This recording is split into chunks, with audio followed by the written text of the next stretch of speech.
വാർത്തയിലേക്ക് പോവുകയാണ്. കനത്ത മഴയിൽ മുങ്ങുകയാണ് മുംബൈ.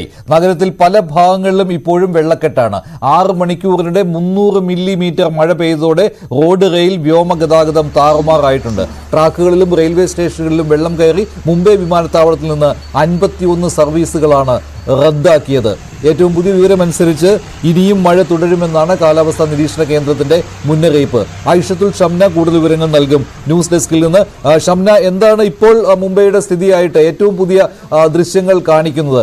സുരക്ഷിതമായ കേന്ദ്രങ്ങളിലേക്ക് മാറണം എന്ന് ഒരു നിർദ്ദേശം വന്നിട്ടുണ്ട് എന്നുള്ളത് അത് ഗൗരവമുള്ളതാണല്ലോ. ഇനിയും മഴ തുടരുമെന്നാണല്ലോ. തീർച്ചയായും മഞ്ജുഷ്, പുലർച്ചെ 1 മണി മുതൽ പെയ്ത മഴയിലാണ് നഗരം വെള്ളക്കെട്ടിലായത്. 6 മണിക്കൂർ നിർത്താതെയായിരുന്നു മഴ പെയ്തത്. 300 mm മഴയാണ് പ്രദേശത്ത് ലഭിച്ചത്. ഇതോടെ നഗരം വെള്ളക്കെട്ടിലായി. ജനജീവിതം ദുസ്സഹമായി. ഗതാഗതം പൂർണ്ണമായും തടസ്സപ്പെട്ടിട്ടുണ്ട്. അതുപോലെ ട്രെയിൻ റദ്ദാക്കിയിട്ടുണ്ട്. ട്രെയിനുകളെല്ലാം റദ്ദാക്കിയിട്ടുണ്ട്.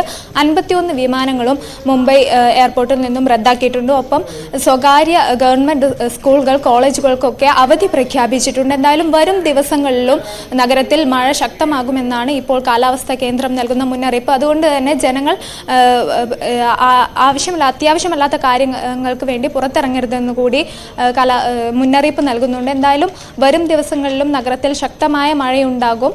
വെള്ളക്കെട്ടും രൂക്ഷമാവുകയാണ്. എന്തായാലും വരും ദിവസങ്ങളിലും മഴ കനക്കുമെന്ന മുന്നറിയിപ്പുള്ളത് കൊണ്ട് തന്നെ പുറത്തിറങ്ങരുതെന്ന ഒരു ജാഗ്രതാ നിർദ്ദേശം കൂടി പുറപ്പെടുവിച്ചിട്ടുണ്ട്. അതേസമയത്ത് തന്നെ കിംവദന്തികളിൽ വിശ്വസിക്കരുത് എന്നും അധികൃതർ മുന്നറിയിപ്പ് നൽകിയിട്ടുണ്ട്. പലതരത്തിലുള്ള വാർത്തകൾ സോഷ്യൽ മീഡിയയിൽ പരക്കുന്നുണ്ട്. പല പഴയ ദൃശ്യങ്ങളും പരക്കുന്നുണ്ട്. ഇത്തരത്തിലുള്ള കാര്യങ്ങളിൽ ശ്രദ്ധിക്കണം എന്നുള്ള കാര്യവും ഇപ്പോൾ മുംബൈ സിറ്റി അധികൃതർ നൽകിയിട്ടുണ്ട്. പക്ഷേ മഴ ശക്തമായി തന്നെ തുടരും മുംബൈയിൽ. അത് 2 ദിവസം കൂടി നീണ്ടു നിൽക്കും എന്നുള്ള മുന്നറിയിപ്പും നൽകിയിട്ടുണ്ട്.